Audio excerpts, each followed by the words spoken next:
तो आप आएंगे सहज के पोर्टल के ऊपर। सहज का पोर्टल कैसे लेना है, इसके लिए कैसे अप्लाई करना है, इस पर मैं पहले से वीडियो बना चुका हूँ। डिस्क्रिप्शन में URL है, आप उसको देख सकते हैं और आई बटन पे क्लिक करके भी आप देख सकते हैं कि किस तरह से आपको सहज में अप्लाई करना है। लेकिन अगर आप पुराने यूज़र हैं सहज के, तो ये वीडियो आपके लिए बहुत यूज़फुल है कि किस तरह से आप सहज के थ्रू पैन कार्ड को अप्लाई करेंगे, नया पैन कार्ड कैसे अप्लाई करेंगे या फिर पैन कार्ड को कैसे अपडेट करेंगे। लेकिन इस वीडियो में आज आपको अपडेट के बारे में मैं बताऊँगा। तो यहाँ अपना सहज का जो आईडी है वो डालेंगे, पासवर्ड डालेंगे और लॉगिन पे क्लिक करेंगे। लॉगिन पे क्लिक करने के बाद आपके सामने इस तरह से पॉपअप आएगा, जिसको आप स्किप कर सकते हैं और अगर इंटर डिटेल करना चाहते हैं तो डिटेल इंटर कर सकते हैं। यहाँ पे फिर बैंक डिटेल मांगी है, तो मैं पहले ही डाल चुका हूँ, लेकिन ये बार बार मांगता है तो मैं यहाँ पर सब स्किप कर दे रहा हूँ। स्किप करने के बाद आप पहले अपना बैलेंस चेक कर लेंगे। जो पैसा आपका अभी पैन कार्ड से कटेगा वो SRL वॉलेट से कटेगा, लेकिन जबकि यहाँ पे मेंशन है कि आपका जो भी गवर्नमेंट सर्विस के लिए पैसा कटेगा वो सक्स वॉलेट से है, जबकि ऐसा होता नहीं। तो आप पहले अपना बैलेंस चेक, बैलेंस शायद 107 रुपये कटता है, उसके बाद ही आप पैन कार्ड के अपडेट या नए के लिए अप्लाई करेंगे। तो यहाँ अप्लाई करने के लिए आप यहाँ पे आएंगे गवर्नमेंट सर्विस के ऑप्शन पे, यहाँ सर्विसेज पे क्लिक करेंगे। क्लिक करने के बाद देखिए यहाँ पे UP district, यूटिल pan, ration card और टैक्स टू विन, जहाँ से टैक्स के लिए भरते हैं उसका ऑप्शन दिया गया है। तो पैन को अपडेट करने के लिए या नया बनाने के लिए आपको यूटिल पैन के ऊपर क्लिक करना होगा।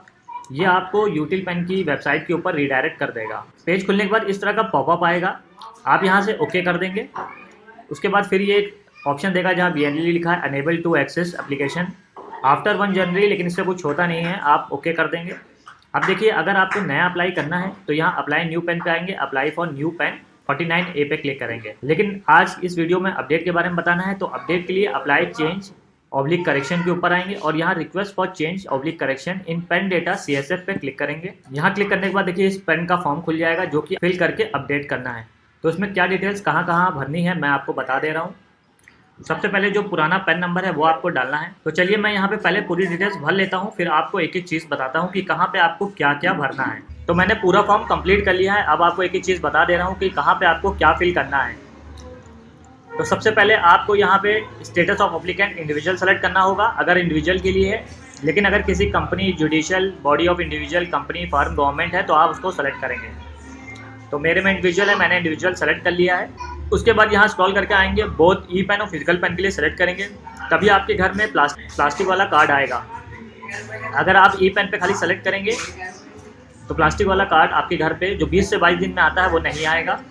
उसके बाद थोड़ा स्क्रॉल करेंगे, जिनका भी आप पैन अपडेट कर रहे हैं वो श्रीमती हैं, श्रीमान हैं, कुमारी हैं, क्या है जो उनका टाइटल है आप सेलेक्ट करेंगे। उसके बाद उनका पूरा नाम यहाँ लिखेंगे, लास्ट नेम यहाँ, फर्स्ट नेम यहाँ और मिडिल नेम यहाँ लिखेंगे। अगर सिर्फ वो सिंगल नेम लिखती हैं तो आपको सिर्फ लास्ट नेम फिल करना होगा और फर्स्ट और मिडिल नेम आप ब्लैंक छोड़ देंगे। लेकिन अगर उनका नाम 2 वर्ड में है तो आप फर्स्ट नेम और लास्ट नेम लिखेंगे और मिडिल नेम को ब्लैंक छोड़ देंगे। जो भी आप नाम लिखेंगे, नेक्स्ट इस टैब पे क्लिक करेंगे तो ऑटोमेटिक पूरा नाम यहाँ लिख के आ जाएगा। जो उनके फादर का नेम होगा वो यहाँ लिखेंगे, उसी तरीके से जिस तरह से पूरा नाम यहाँ पे लिखना होता है उसी पैटर्न में लास्ट नेम, फर्स्ट नेम और मिडिल नेम जो उनका होगा लिखेंगे। अगर सिर्फ एक नेम है तो लास्ट नेम में आप इंटर करेंगे। मदर का नेम ऑप्शनल है, लेकिन आप पैन कार्ड पे अगर मदर का नेम चाहते हैं तो आपको ये फिल करना पड़ेगा। उसके बाद स्क्रॉल करेंगे, डेट ऑफ बर्थ है तो जो डेट ऑफ बर्थ उनके पैन कार्ड पे थी पहले से या उसको अपडेट कर रहे हैं तो नई पैन डेट ऑफ बर्थ जो अपडेट कर रहे हैं, जैसे आधार से रिलेटेड या कोई और स्टेट गवर्नमेंट या सेंट्रल गवर्नमेंट के कार्ड के थ्रू, तो जो नई डेट ऑफ बर्थ है वो आप यहाँ पे फिल करेंगे। जेंडर जो है आप यहाँ पे ऑटोमेटिक आ जाता है जब आप यहाँ पे टाइटल सेलेक्ट करते हैं इस नेम में ऊपर। अब यहाँ पे आपको एड्रेस, कम्युनिकेशन डिटेल डालनी होगी। तो मैं जिनका पैन कार्ड था वो खो गया था, उसको मैं एड्रेस अपडेट करना था और उनको दोबारा से पैन कार्ड चाहिए था, तो इसलिए मैं यहाँ पे एड्रेस पे टिक करा है। लेकिन आप इस अपडेट में जिस जिस चीज़ों को अपडेट कर रहे हैं वो नई चीज़ों को लिखेंगे और यहाँ पे जो जो चीज़ें अपडेट कर रहे हैं उन पर टिक लगाते चले जाएंगे। इससे पता चलता है कि आप इस नए पैन कार्ड में ये सब चीज़ों को अपडेट कर रहे हैं। तो यहाँ पे सिर्फ एड्रेस को अपडेट कर रहा हूँ मैं, तो देखिए मैंने यहाँ सिर्फ एड्रेस पे टिक लगाया है। आप यहाँ पूरा एड्रेस लिख देंगे जो उनका नया वाला एड्रेस होगा। स्क्रॉल करके नीचे आएंगे, फिर उसके बाद एक टेलीफोन नंबर आपको यहाँ लिखना होता है जिसके ऊपर मैसेज से आपको बताया जाता है कि कब आपका पैन कार्ड डिस्पैच हो रहा है, या जो भी नोटिफिकेशन होती है वो मैसेज के थ्रू आपके मोबाइल पे आ जाती है। यहाँ से पहले आपको अपनी कंट्री सेलेक्ट करनी होगी। सेलेक्ट करने के बाद एक मोबाइल नंबर डालेंगे और यहाँ पे एक ईमेल आईडी लिखेंगे। उसके बाद जो आपका आधार का नंबर है वो आप डालेंगे। आधार का नंबर डालने के बाद रिकन्फर्मेशन का एक पॉपअप आता है, आप उसमें रिकन्फर्म कर देंगे। रिकन्फर्म करने के बाद जो आधार पे आपके नेम होता है वो आप लिख देंगे। एक चीज़ मैं भूल गया, मैं आपको बता दूं यहाँ पे आपको देखिए अपना पैन कार्ड का नंबर डालना होता है। पैन कार्ड का नंबर डालने के बाद जैसे ही आप नेक्स्ट स्टेप पे क्लिक करते हैं या यहाँ पे क्लिक करते हैं तो फिर से एक रिकन्फर्मेशन का पॉपअप आता है। आपको फिर से यही पैन कार्ड नंबर डाल के ओके करना होता है। अब यहाँ वापस आते हैं, यहाँ पे देखिए पूछा है mention the permanent account number, तो आपको यहाँ पे कोई परमानेंट अकाउंट नंबर डालने की जरूरत। अगर आपके पास एक से ज़्यादा पैन कार्ड हैं अलॉटेड हैं आपको, तो आप यहाँ पे फिल करेंगे, वरना आप इस चीज़ों को ब्लैंक छोड़ देंगे। यहाँ वेरिफिकेशन है, यहाँ नेम ऑटोमेटिक आ जाता है। यहाँ आपको ड्रॉप डाउन में हिमसेल्फ और रिप्रेजेंटेटिव ऐसा सेलेक्ट करना होता है। अगर आप अपने आप से भर रहे हैं तो ये सेलेक्ट करेंगे, किसी और से भरवा रहे हैं तो आपको ये सेलेक्ट करना होता है। वैसे मैं सजेस्ट करूँगा आप किसी और से भी भरवा रहे हो तो भी वो जानते होंगे कि आपको यहाँ पे हिमसेल्फ या हरसेल्फ ही भरना है। उसके बाद यहाँ है कि नंबर ऑफ डॉक्यूमेंट्स आप कितने अपलोड कर रहे हैं। तो जैसा कि मैं 3 डॉक्यूमेंट्स अपलोड कर रहा हूँ तो यहाँ 3 सेलेक्ट कर लेंगे। आप जितने भी डॉक्यूमेंट्स अपडेट के लिए लगा रहे हैं आप उतने नंबर को सेलेक्ट कर लेंगे। सेलेक्ट करने के बाद यहाँ प्लेस ऑटोमेटिक आ जाती है और यहाँ डेट आप फिल नहीं कर पाएंगे। जब आप इस फॉर्म का प्रिंट निकालते हैं तभी आप इस डेट को निकाल पाएंगे। अब यहाँ पे देखिए आइडेंटिटी प्रूफ है। आइडेंटिटी प्रूफ में आप क्या लगा रहे हैं, आप जो भी डॉक्यूमेंट लगा रहे हैं आप उसको सेलेक्ट कर लेंगे। तो जैसे मैं यहाँ photo ID issued by central government और स्टेट गवर्नमेंट और पब्लिक सेक्टर जो लगा रहे हैं मैंने उसको सेलेक्ट कर लिया है। आधार एड्रेस प्रूफ के लिए आधार लगा रहे हैं तो आधार सेलेक्ट कर लिया है। अगर आप एड्रेस प्रूफ में कुछ और लगा रहे हैं तो आप सेलेक्ट कर सकते हैं। DOB प्रूफ के लिए अगर आप कुछ और लगा रहे हैं तो आप सेलेक्ट कर सकते हैं, लेकिन यहाँ पे सजेस्ट करता है कि आपके पास अगर आधार है तो आधार को ही DOB प्रूफ में लगाएं। तो यहाँ मैंने सेलेक्ट कर लिया है।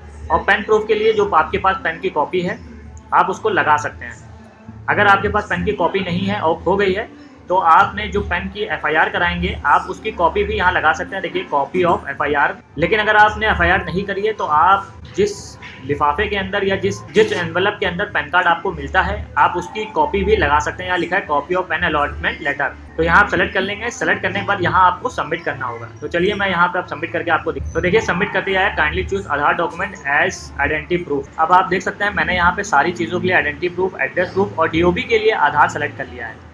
अब मैं आपको एक चीज़ यहाँ बता दूँ, जैसे आप अगर नेम में करेक्शन करते हैं, जैसे यहाँ पे देख सकते हैं नेम में करेक्शन करते हैं या आप डेट ऑफ बर्थ में करेक्शन करते हैं तो उस हिसाब से यहाँ नीचे की चीज़ जो है जो डॉक्यूमेंट आपको अपलोड करने होते हैं वो बदल जाते हैं। तो आप इस बात का ध्यान रखिएगा। तो अब यहाँ पे मैंने सारे डॉक्यूमेंट सेलेक्ट कर लिए हैं। अब यहाँ सबमिट पे क्लिक करेंगे फिर से। तो देखिए सबमिट करने के बाद इस तरह से आपके पास भी फॉर्म आ जाएगा।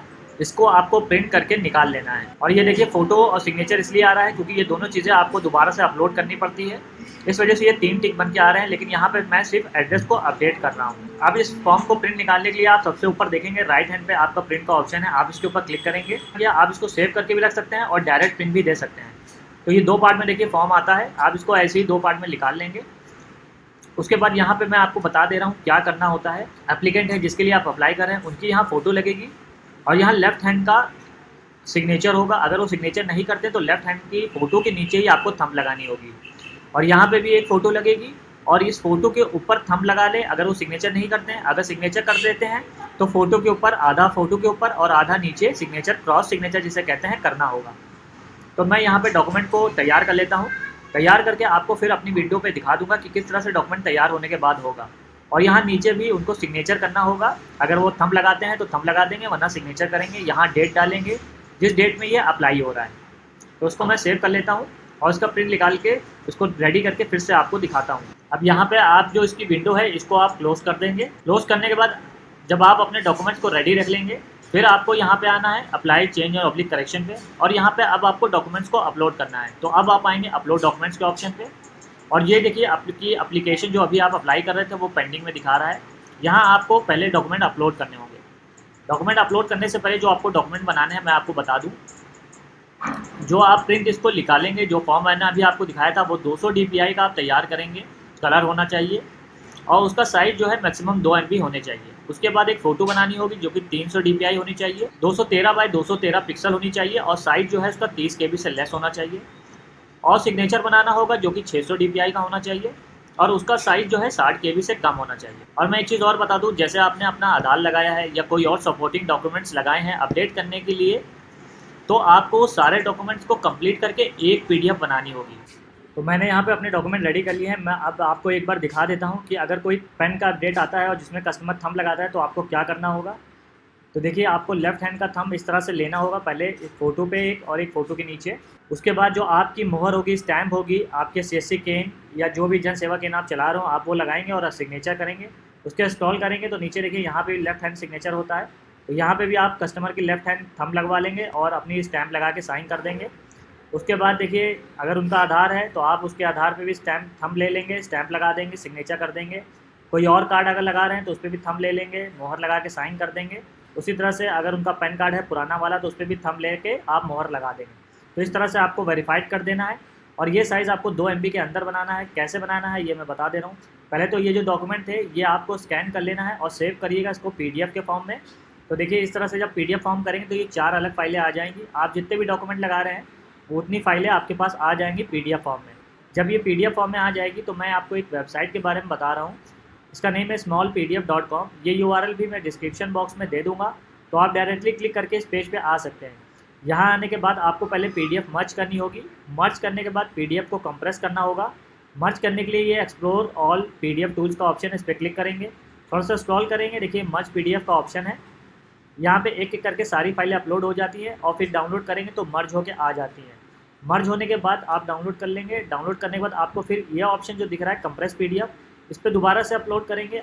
एक अच्छी क्वालिटी में आपकी PDF कंप्रेस हो जाती है। तो मेरा टोटल साइज़ 6 MB का बना था और ये मैं आपको दिखा दे रहा हूँ कंप्रेस करने के बाद इसका साइज़ क्या है। कंप्रेस करने के बाद देखिए इसका साइज़ अभी भी 545 KB है, जो कि 2 MB के अंदर है। तो मैं इसको अपलोड कर सकता हूँ और जैसा पिक बताई थी उस साइज़ में मैंने पिक बना ली है और थंब भी बना लिया है। और इसको वापस अब हम लोग चलते हैं पेन के अपडेट पोर्टल पे। यहाँ पे तो ये आप ध्यान रखिएगा इन सब चीज़ों का, मैंने आपको बता दिया है। आप इसी साइज़ में सब कुछ बना के अपलोड करिएगा। अब यहाँ अपलोड करने के लिए अपलोड के ऊपर क्लिक करेंगे, इस तरह का पॉपअप विंडो आएगी। तो यहाँ पहले आपको वो जो कंप्रेस फॉर्म बनाया है आपने, आप उसको अपलोड करेंगे। उसके बाद जो पिक्चर बनाई है वो आप अपलोड करेंगे। उसके बाद सिग्नेचर है कस्टमर का तो अपलोड करेंगे। अगर थंब है तो आप थंब को अपलोड करेंगे। अपलोड करने के बाद ये अपलोड के बटन पर क्लिक करेंगे। थोड़ा सा वेट करेंगे, ये तीनों डॉक्यूमेंट्स अपलोड हो रहे होते हैं। तो अपलोड पे क्लिक करते ही ये रिडायरेक्ट कर देगा आपको अपने सहज पोर्टल पे। यहाँ आप अपनी पिन डालेंगे और जो सहज पोर्टल का पासवर्ड है आप डालेंगे और पे क्लिक करेंगे। 107 रुपये का देखिए पेमेंट लगेगा अपडेट के लिए। देखिए पेमेंट सक्सेसफुल हो गया, आप यहाँ ओके कर देंगे। ओके करने के बाद फिर से ये एक ओके बटन आएगा, ओके कर देंगे। अगर इस तरह से साइट आपकी बंद हो जाती है कोई बात नहीं, आप यहाँ रीलोड करेंगे, आपका पेमेंट हो चुका है, सक्सेस हो चुका है। उसके बाद भी आपको बंद होने के बाद भी एक्नॉलेजमेंट स्लिप मिल जाएगी। तो ये देखिए इस तरह से ये ओपन हो रहा है। तो देखिए बंद होने के बाद भी आपके सामने ये स्लिप जनरेट होकर आ गई है। अब आपको इसको प्रिंट निकालने के लिए ऊपर प्रिंट का ऑप्शन है, आप इस पर क्लिक करेंगे और ये प्रिंट निकल आएगी। ये प्रिंट आप कस्टमर को दे सकते हैं या आप अपने पास सेव करके रख सकते हैं। तो ये था पूरा प्रोसेस, किस तरह से आप सहज में पेन को अपडेट करेंगे। और अपडेट करने में आपकी क्या फ़ीस लगेगी ये मैंने दिखा दिया कि 107 रुपये लगेंगे। और किस तरह से आपको डॉक्यूमेंट प्रिपेयर करना है थंब के लिए ये भी मैंने शो कर दिया। आई होप ये वीडियो आपको पसंद आई होगी। अगर पसंद आई है तो लाइक करिए, अपने फ्रेंड के साथ शेयर करिए। इस तरह की मोर इन्फॉर्मेशनल वीडियो देखने के लिए मेरे चैनल को सब्सक्राइब करिए। अगर आपके मन में अभी भी कोई डाउट या क्वेश्चन है तो आप नीचे मुझे कॉमेंट करके पूछ सकते हैं। Thanks for watching my video.